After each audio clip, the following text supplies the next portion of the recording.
Boy. Makakausap po natin ang isa sa mga pinagmamalaking beauty queen ng ating lalawigan, ang fourth runner-up Miss Tourism World Philippines, si Miss Maria Feta. So, good morning po. Good morning.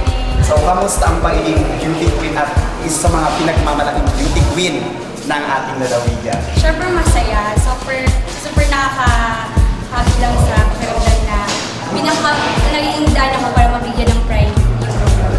So, ano yung message mo sa ating mga kababayan na masaya sa iyong pagkapanalo at nakuha mo ang isa sa mga title ng Miss World Tourism?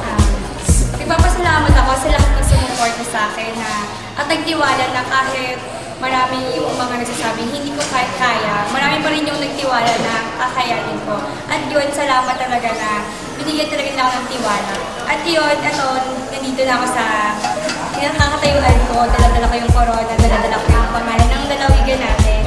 Masaya ako na binigyan ko ng pride.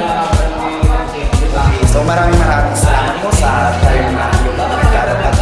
Alam ko na hindi lang ito yung first time na ang ating lalawigan ay makakasungkit ng corona sa national competition. Alam ko na sa iba pang mga competition tayo ay mananay at magiging isang sikat